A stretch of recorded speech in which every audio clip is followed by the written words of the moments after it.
Olá, seja muito bem-vindo, que a doce paz do Senhor Jesus esteja no seu coração. Eu sou o professor Egivanildo Tavares e falo aqui da Assembleia de Deus em Santa Rita, na Paraíba. Dando continuidade à série de estudos sobre a Bíblia Sagrada que estamos fazendo nesta lição, a supremacia das Escrituras. Hoje vamos estudar a lição 10, que traz o tema: as profecias despertam e trazem esperança. É bom entendermos isto, esse tema é muito importante. Primeiro, porque a Bíblia é um livro de caráter sui generis, profético, ou seja, de gênero profético. Do princípio ao fim, a Bíblia é profética. Podemos ver isso desde o primeiro livro, que a sua mensagem ela é profética. E afinal, o que é profecia? Para fazermos tamanha afirmação sobre esse caráter da Bíblia, que é profético. A palavra profecia no hebraico é nebuá. Nebuá. Você escreve N-E-B-U-A-H, nebuá. E aí vem a palavra nabi, que é a palavra profeta. O profeta é nabi. E nebuá, profecia. Essa palavra nebuá significa predizer ou falar antecipado. A profecia ela é compreendida tanto no sentido oral, apenas falada, como escrita. Era a profecia também dada por escrito, né? E a ideia de predizer, de pré-anunciar a vontade de Deus, o querer de Deus. Então, a função do profeta e da profecia é anunciar a vontade de Deus, é predizer a vontade de Deus, seja para o presente, seja para o futuro. Não significa dizer que toda profecia diz respeito ao futuro distante, pode ser o futuro próximo ou o futuro presente. O que é um futuro presente? É você falar de manhã para se cumprir de tarde. Ou uma hora depois. É no seu presente, mas não significa o cumprimento imediato, como um milagre. Orou e aconteceu, falou e se realizou.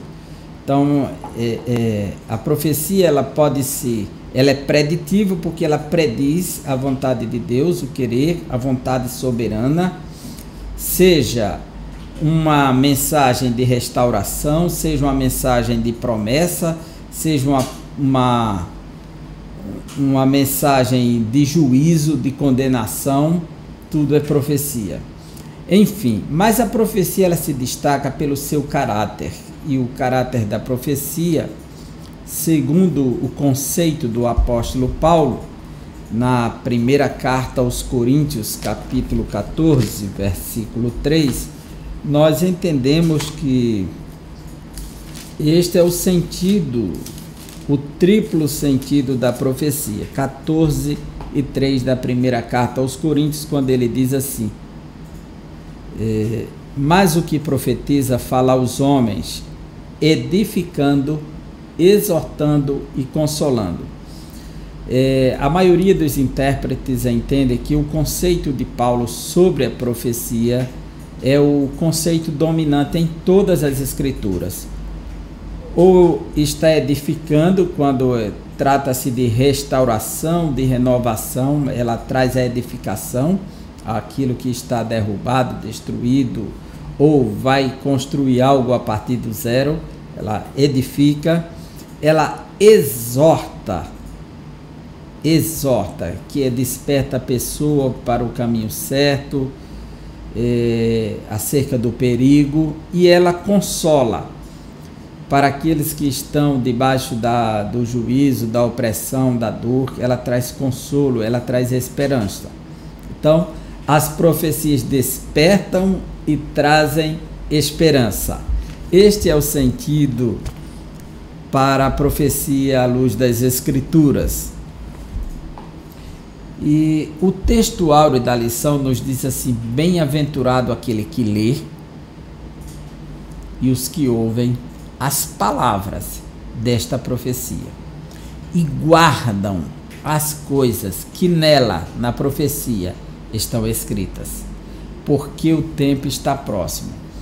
Falando do livro do Apocalipse, capítulo 1, versículo 3, a revelação que Jesus dá para João traz esse conceito, que existe uma bem-aventurança, bem feliz aquele que lê. Dizer, nem todos liam no primeiro século, e no século XXI nem todos leem ainda, né? O índice de analfabetismo ainda é grande em diversas nações. Bem-aventurado aquele que lê, aqueles que são letrados. Bem-aventurados que ouvem são os que não leem, né? Então a profecia foi escrita para ser lida em público, e havia um grupo que poderia ler também e o outro somente ouvir as palavras desta profecia. Profecia aqui em Apocalipse, nesse sentido, poderia ser o livro, né? Está tratando da literatura, porque já está escrito. É mesmo que você trocasse assim: bem-aventurado aquele que lê e os que ouvem as palavras deste livro e guardam as coisas que nele estão escritas, porque o tempo está próximo. Só trocar profecia por livro e colocar o gênero no masculino e não no feminino. Aí você vê, esse é o sentido da palavra profecia aqui, a literatura. Então, bem-aventurado ou bem feliz aquele que lê e os que ouvem. Aquele que lê porque é no sentido individual, cada pessoa vai ter que ler. E os que ouvem é o sentido coletivo, porque ela tinha que ser lida ao público. Então, os que ouvem vai para o plural, mas os que lê, aquele que lê já é singular, aquele, não é aqueles que leem, é aquele que lê, tratando da responsabilidade individual da leitura. E a leitura pública para os que ouvem, que aí dá o sentido que tem um que vai ler para o público. Bem-aventurado aquele que lê, bem-aventurados que ouvem, tá certo? Porque chegava no púlpito da igreja e o livro seria lido e a multidão iria ouvir. Então, bem-aventurado o que lê e os que ouvem as palavras desta profecia. Aí vem aqui: e guardam tanto o que lê quanto o que ouvem. Os que ouvem precisam guardar as coisas que nela, na profecia, estão escritas. Porque profecia aqui é a literatura, é o texto, mas é um texto profético. E por qual motivo precisa ler, por qual motivo precisa ouvir, por qual motivo precisa guardar? Porque o tempo está próximo. Ou seja, estamos em contagem regressiva, estamos nos últimos dias, nas últimas horas, o tempo está próximo, o tempo do encontro com o Cordeiro, o tempo da redenção final, o tempo que se aproxima. Essa é a ideia da bem-aventurança na profecia. A verdade prática nos diz: as profecias são mensagens que expressam a soberana vontade do Senhor. Desde o princípio, desde a primeira profecia no Gênesis, que é expresso a vontade soberana de Deus com o que Ele quer e o que Ele faz na sua criação. Elas servem para alertar o povo de Deus, exortar, né? Produzindo esperança, que é o consolo, e confiança nas promessas divinas. Aí vem essa edificação, né? Então a gente vê que essa verdade prática ela expressa sempre a essência do que é a profecia.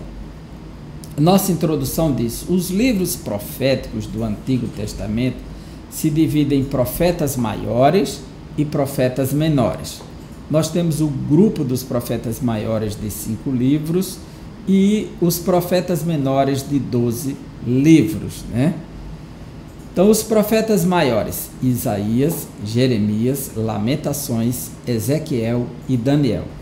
Quando diz profetas maiores, não está se falando de maior em inspiração, maior em poder, maior em autoridade, maior em revelação. Não é este o sentido. É que eles são maiores em conteúdo literário. é a produção desses livros. O profeta Isaías, 66 capítulos, você vai para o Jeremias, 50 capítulos, 48 de Ezequiel, 12 de Daniel, 5 de Lamentações, mas como está ligado ao profeta Jeremias, entra na classe dos maiores. E os 12, que são os profetas menores, que são livros pequenos, né? De 12 capítulos, 13, 9, 4, 5, 3, 1 capítulo. Você vai ter os profetas, os 12, que vai de Oséias a Malaquias. No Novo Testamento, apenas um livro de caráter essencialmente profético, que é o Apocalipse. Ele é a profecia do Novo Testamento. A mensagem deste livro desperta e ao mesmo tempo produz esperança para o povo de Deus. Então vamos lá, vamos explorar os livros que são de origem profética na sua essência geral, porque todo livro da Bíblia tem profecia, ou a mensagem profética, ainda que não seja um livro de profecia, não deixa de existir nele algo profético. Até o livro de Cantares de Salomão é possível encontrar uma mensagem profética. Os profetas maiores, essa classificação que vai de Isaías, Jeremias, Lamentações, Ezequiel e Daniel, ele revela aquilo que Deus quer do seu povo, com o seu povo e para o seu povo. Interessante, porque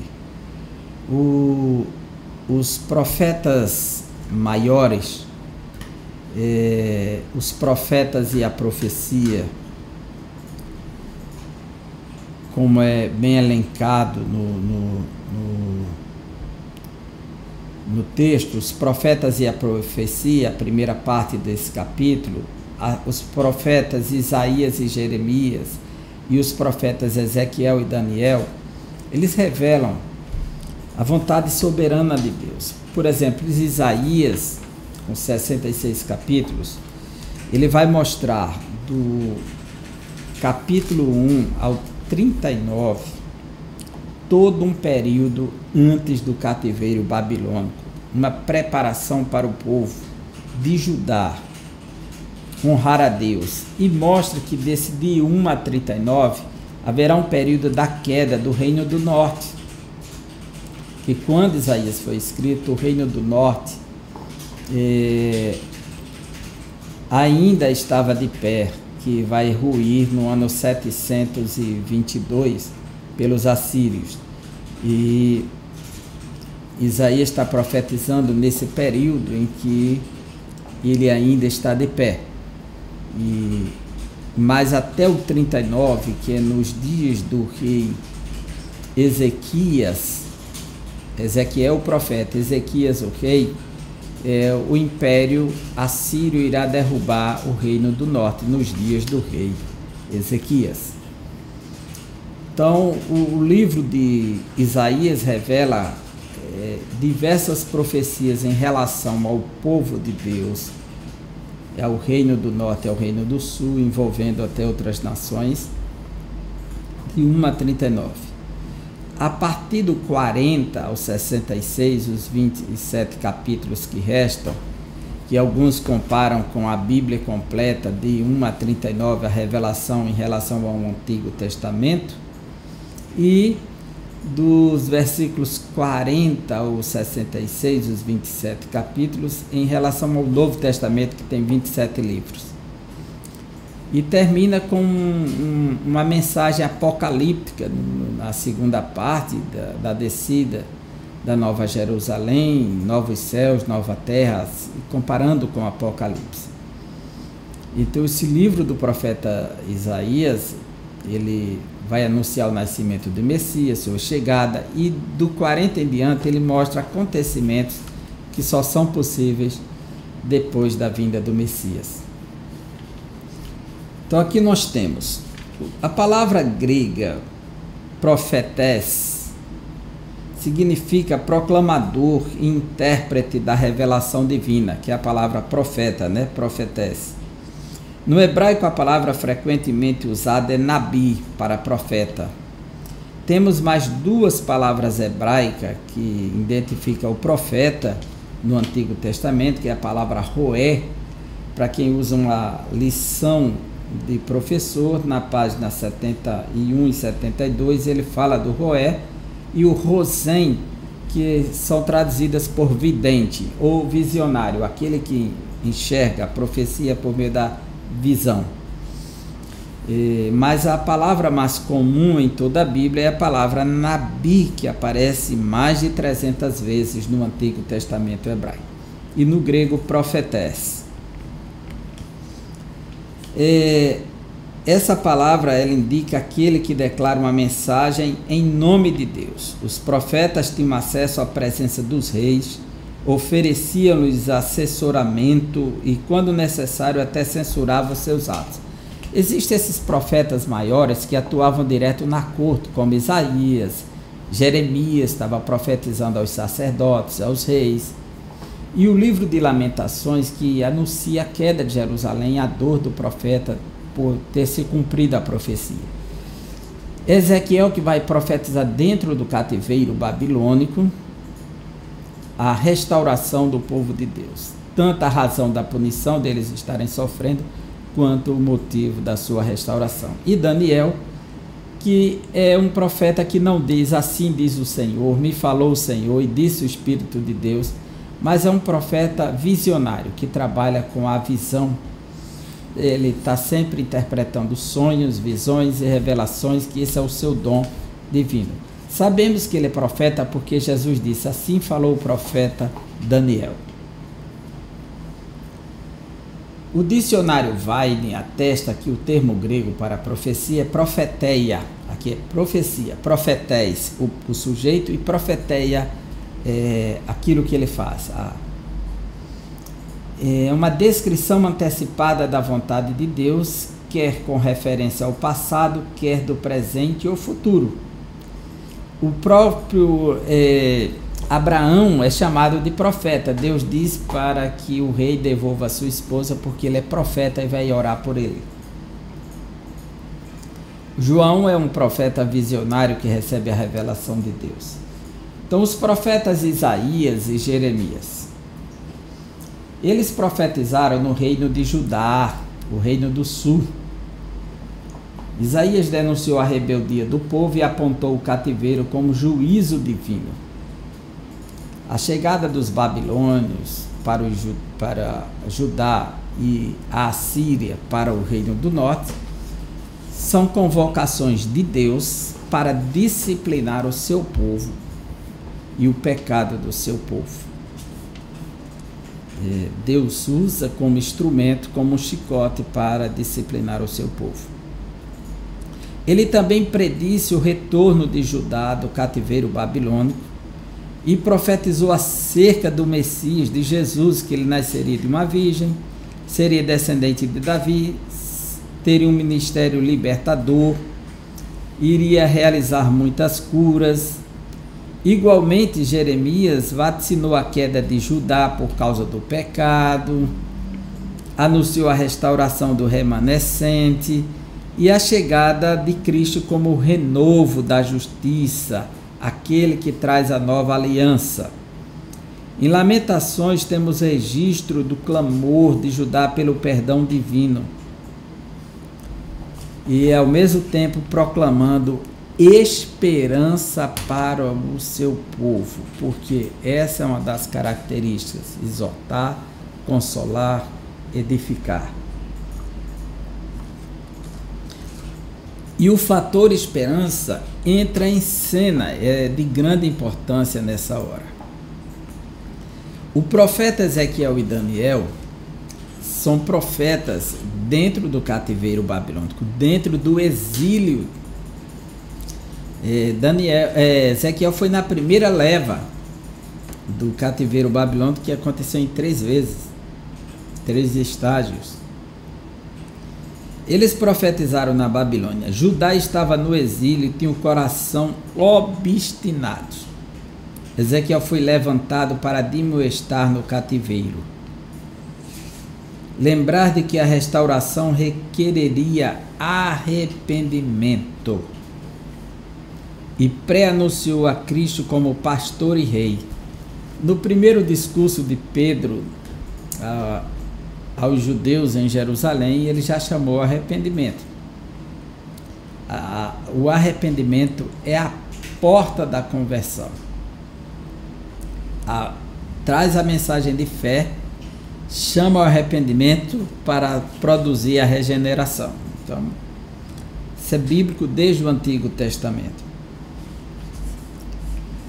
Daniel também foi para o exílio, porém como um dos oficiais da corte. Foi separado lá no exílio porque ele era de linhagem real, era da tribo de Judá, para servir na corte real, aprendeu a cultura babilônica. Ele entendeu que o cativeiro duraria 70 anos, mas não entendeu na literatura babilônica, entendeu no livro do profeta Jeremias. E passou a clamar por misericórdia. Como resposta, Deus lhe revelou o tempo da restauração da nação, a vinda de Cristo e o advento do anticristo e o julgamento final. O capítulo 9 de Daniel, com a profecia das 70 semanas proféticas, anuncia a nova aliança, anuncia a chegada de Cristo como remoção do pecado, como triunfo, a expiação, tudo ligado à pessoa de Cristo. Então você vê que Isaías profetiza sobre Cristo, Jeremias profetiza sobre Cristo, Ezequiel profetiza acerca de Cristo, como descendente de Davi que reinará para sempre e restaurará a casa de Judá. E Daniel profetiza também, recebe essa profecia na visão das 70 semanas proféticas. Então as profecias de fato elas despertam e trazem esperança, porque o que está por trás será sempre o Messias. A Bíblia toda ela trabalha para mostrar Cristo, para conduzir o homem para Cristo, para levá-lo para Cristo. Os profetas menores. Os profetas menores, eles profetizam dentro do seu contexto histórico, todo profeta, dentro do seu tempo para a sua nação. Mas a mensagem embrionária, a mensagem principal, a espinha dorsal de toda a profecia é o Messias. Porque é para ele que converge todo o tema bíblico. Então, nele está a esperança, nele está a restauração. A gente vai falar do Reino do Norte, Amós e Oséias, esses dois profetas que vão profetizar para o norte. Mas a sua profecia tem como tema central o Messias.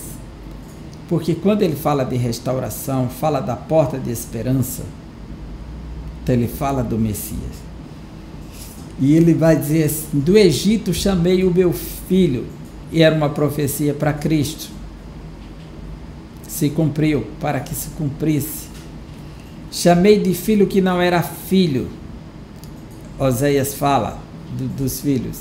Isso se aplica aos gentios se convertendo, se tornando igreja, porque Cristo morreu e ressuscitou para ser Senhor de todos. Os profetas do Reino do Norte, dois profetas menores profetizaram para Israel, Amós e Oséias. Amós profetizou quando Israel vivia grande prosperidade. Eram os dias de Jeroboão II. Esse era o momento que ele controlou todas as vias comerciais e a prosperidade aconteceu no país. O orgulho tomou conta e eles começaram a praticar a injustiça, a imoralidade, se desviaram totalmente dos caminhos de Deus. E Deus levantou Oséias para combater o suborno, a corrupção e a injustiça. Em razão disso, Amós vaticinou o cativeiro como julgamento no capítulo 6, mas também não deixou de profetizar a restauração do tabernáculo de Davi, que só seria possível com a chegada do Messias. Lá no capítulo 9 tem essa profecia. Veja que o Messias é sempre a resposta final.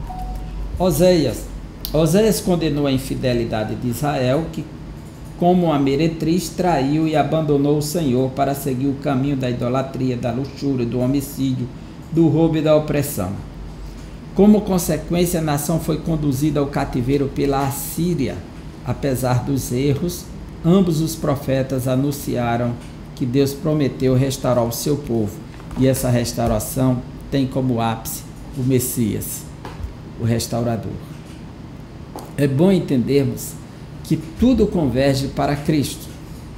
Tudo aponta para Cristo.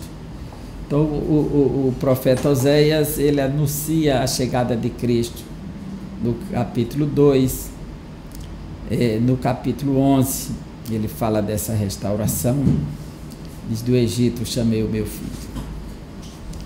Pré-exílio, antes do exílio, antes do cativeiro babilônico. Os profetas de Judá pré-exílicos são 4. Joel, que pregou arrependimento, é o profeta pentecostal, como é chamado, o derramamento do Espírito Santo. Miqueias, que denunciou a falsa espiritualidade, e Joel diz assim: e todo aquele que invocar o nome do Senhor será salvo. Paulo pega esse texto e aplica a pessoa de Jesus em Romanos 10. Aliás, capítulo 14 de Romanos, né? Quando ele diz assim, não, é capítulo 10 vezes, capítulo 10, quando ele diz que todo aquele que invocar o nome do Senhor será salvo, ele aponta para esse texto: com o coração se crê, com a boca se faz confissão para a salvação, que todo aquele, judeu ou gentil, que invocar o nome do Senhor será salvo. Está aqui, Romanos capítulo 10.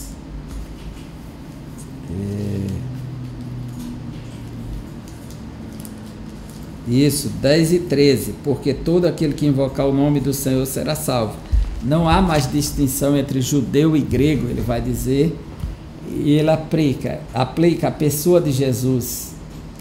Então, Jesus está profetizado. Vem Miqueias, ele denunciou a falsa espiritualidade, anunciou a destruição de Jerusalém, o cativeiro babilônico, a restauração de Judá e a cidade de Belém como local do nascimento de Jesus. Foi Miqueias que profetizou isso. Que Belém é a menor, mas é dela que sairá aquele que há de julgar os povos. Abacuque, que reclamou da violência, do litígio, da sentença distorcida, e vaticinou que Deus usaria os babilônios para punir a nação, e ao mesmo tempo profetizou a justificação pela fé que se dá quando alguém crê naquilo que Cristo fez por nós. Então, é a vinda de Cristo. E ao mesmo tempo, ele diz no capítulo 1 que farei uma obra tal que, se alguém contar, não vai acreditar. Foi o que Cristo fez. Paulo vai usar esse texto para interpretar em Romanos. Então, o Messias está lá.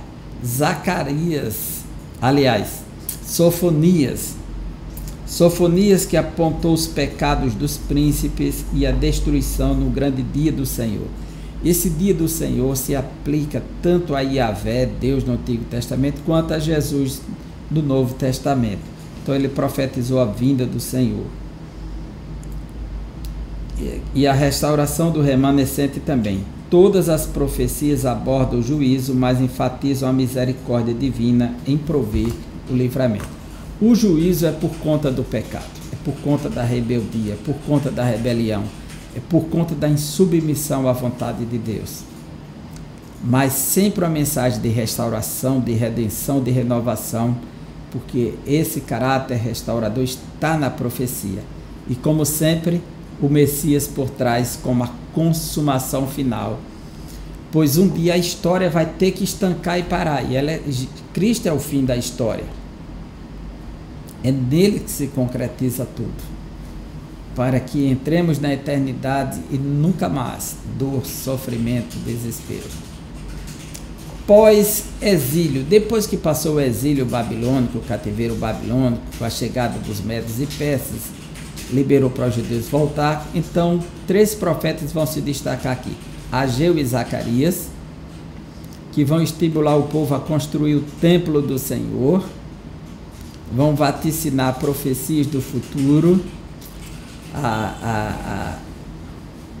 e Malaquias, que vai anunciar a chegada do mensageiro do Senhor.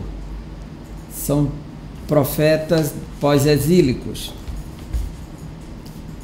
Diz assim: os profetas de Judá pós-exílio são 3. Ageu, que persuadiu o povo a reconstruir o templo, que apontava para Cristo. Está aqui quem é maior do que o templo, e vocês vão destruir este templo, e eu reconstruirei em 3 dias. E falava do seu corpo, uma nova era, um novo templo. E o seu corpo é a igreja, então a igreja é o templo de Deus. E Deus prometeu prover os recursos da construção e assegurou que a glória dessa casa seria maior do que a primeira. Então, fica claro que Deus queria que a casa, o templo fosse construído. Deus proveu todas as condições e foi Deus que exigiu a casa, foi Deus quem deu a planta, foi Deus quem deu as condições. Da mesma forma, Deus ressuscita Jesus e Deus constrói a igreja. É Ele quem levanta a igreja, é Ele quem constrói a igreja. A igreja tem por fundamento o próprio Cristo e ela cresce no Senhor e para o Senhor. Zacarias, que animou o povo, e Zorobabel, o governador da época, construir o templo com a mensagem: não por força nem por violência, mas por meu espírito. E anunciou a vinda do Messias, vindo no jumentinho, e vindo em grande glória, sendo ferido o pastor e disperso o rebanho. Tudo está profetizado em Zacarias. Então o Messias está por trás. Malaquias, que repreendeu o desleixo dos sacerdotes, os pecados do povo e a negligência com os dízimos e ofertas. Malaquias, ele profetiza que o povo está sofrendo a maldição, não desfruta da bênção, porque não tem honrado o nome de Deus diante dos gentios. Desde o capítulo 1 diz que Deus não ama o seu povo, e Deus diz que ama e provou que ama quando restaurou a nação de Israel. Eles oferecem o melhor para o governador, mas não oferecem o melhor para Deus, e por isso eles são amaldiçoados.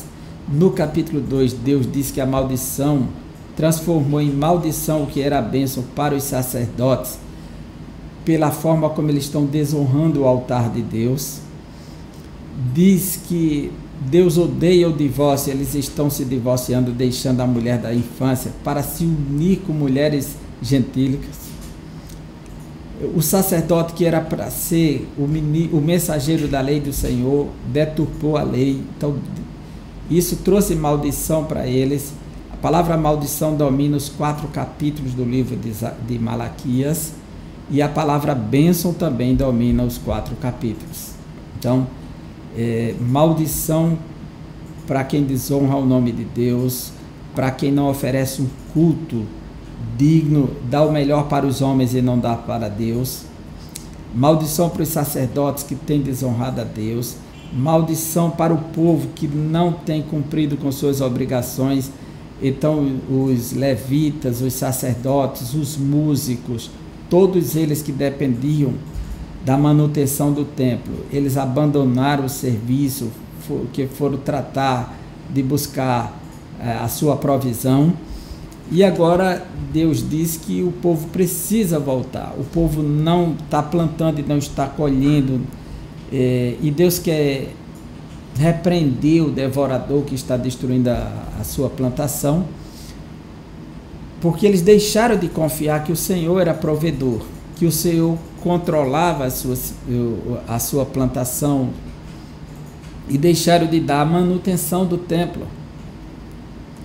Então havia o salão do tesouro, onde levava tudo que se colhia, do que se plantava, a 10ª parte, para a manutenção daqueles que serviam no templo. Fosse sacerdote, fossem levitas, fossem porteiros, fossem músicos. Neemias usa todas essas classes que eram mantidas com esses dízimos e ofertas alçadas. Então esse grupo todo saiu para trabalhar fora porque não tinha manutenção. Então, se Deus exigia isso na lei, não cumprindo isso era infidelidade ao Senhor. Então voltem-se para o Senhor e tragam, e quanto àquilo que vocês plantarem, eu vou abençoar. O que estava dando errado era justamente que eles não estavam se enquadrando à lei. Então, esse tema, ele domina o livro da infidelidade a Deus, de desonrar o nome de Deus em todas as áreas, no culto, na vida conjugal, na manutenção da casa de Deus, e da desobediência do capítulo 4, que Deus vai trazer a maldição e ferir a terra. E antes disso ele está mandando Elias para trazer o anúncio e depois o grande dia do Senhor. Então, um livro tremendo, o livro de Malaquias. E o Messias é o grande tema.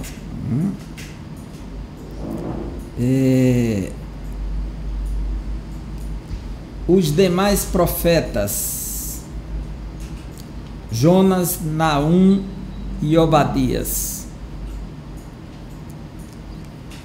Jonas foi enviado para pregar em Nínive, a capital da Assíria. A mensagem era de destruição por causa da maldade do povo. Porém, a nação se converteu e Deus cancelou o juízo sobre ela. Contudo, 150 anos depois, em 612, Naum profetizou a condenação de Nínive, e os assírios foram destruídos pela insistência em praticar a crueldade. Foram destruídos pelos babilônios em 612.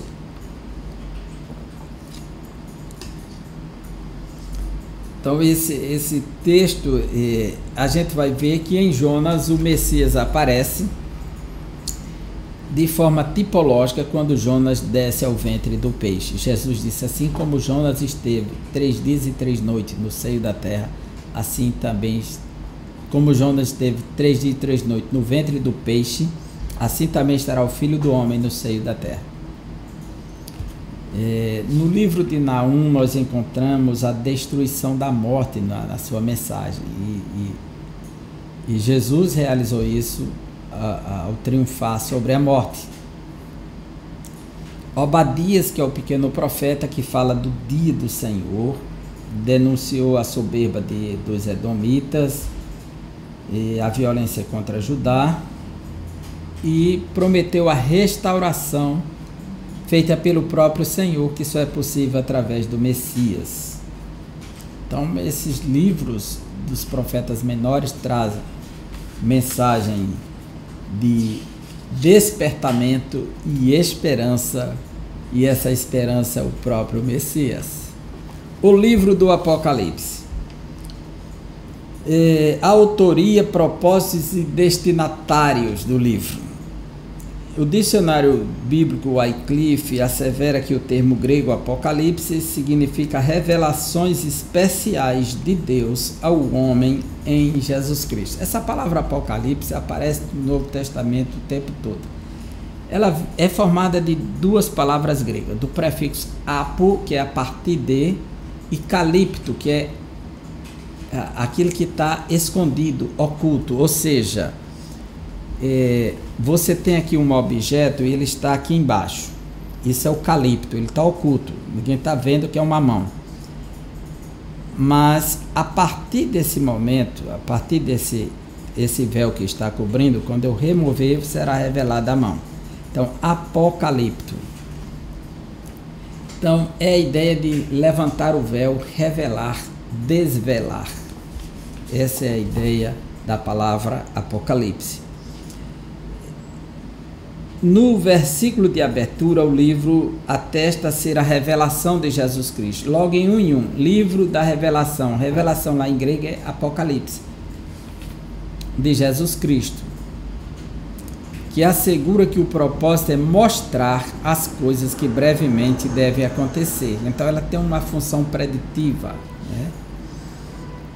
E esperança, o apóstolo João como autor, e apresenta João como seu autor. Então, tanto no capítulo 1 como no último capítulo, João é identificado como autor do próprio livro.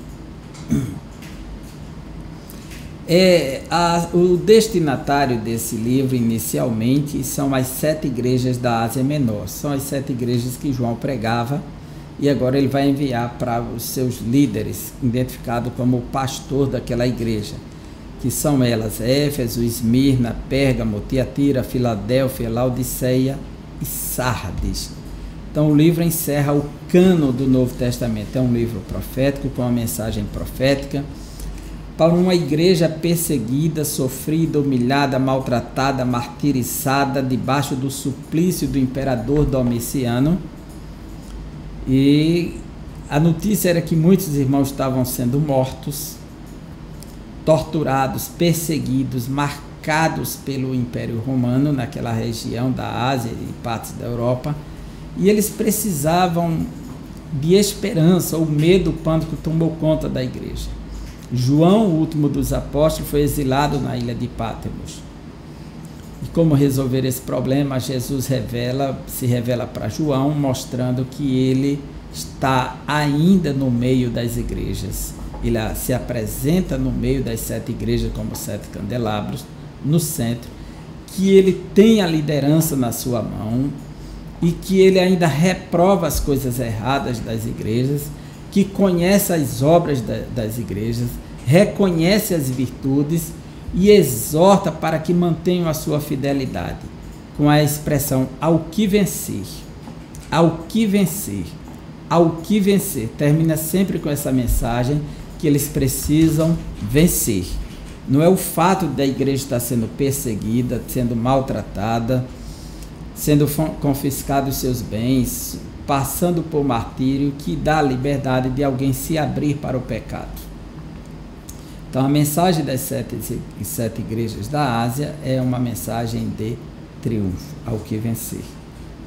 É uma mensagem que chama para refletir, é uma mensagem de esperança, e que o que vai acontecer muito em breve é a volta de Jesus num cavalo branco, triunfando sobre todas as forças do mal. Naqueles dias, a besta que sobe do mar, ela é identificada como a própria Roma, como uma mulher prostituta que está montada em 7 montes. Então, havia toda uma associação imediata com o Império Romano, a mensagem que eles receberam, e uma mensagem de esperança. E, ao mesmo tempo, anunciava algo mais distante.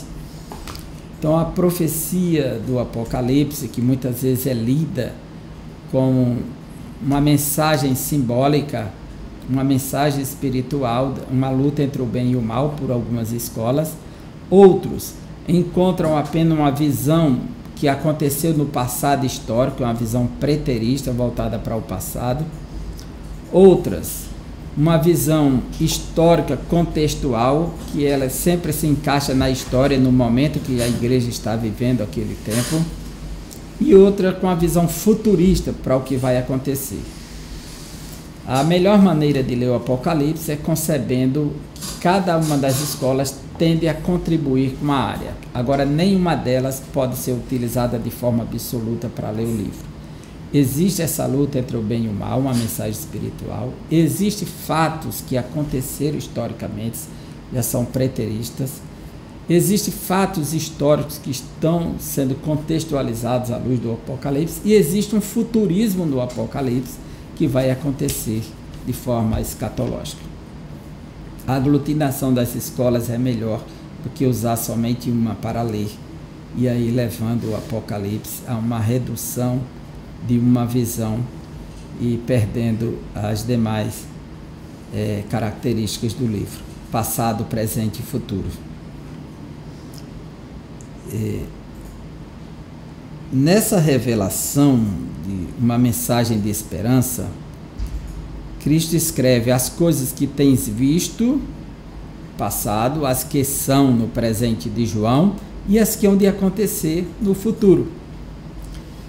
Muitos dividem o livro entre as coisas que viste, Apocalipse capítulo 1, as que são capítulos 2 e 3 e as que hão de acontecer do 4 ao 21, que é o futuro. Desse modo, o livro nos ensina a viver com Deus no presente, a fim de participar da eternidade com Ele.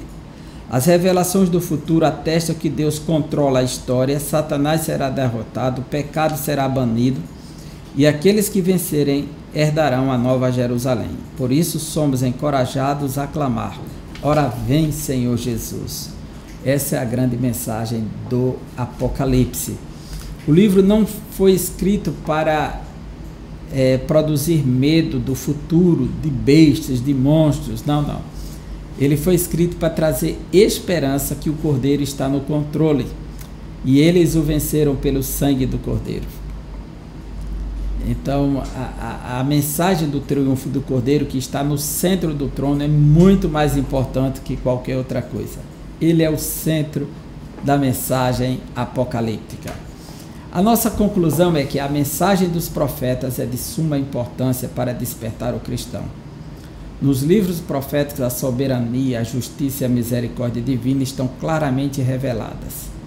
Os fatos narrados comprovam o poder, a autoridade e o controle divino sobre todas as coisas. Eles nos servem de experiência de fé que produz esperança. Esses fatos narrados comprovam e nos servem de experiência de fé que produz esperança para aqueles que esperam no Senhor. Que Deus abençoe você e até a próxima aula, se Deus assim nos permitir.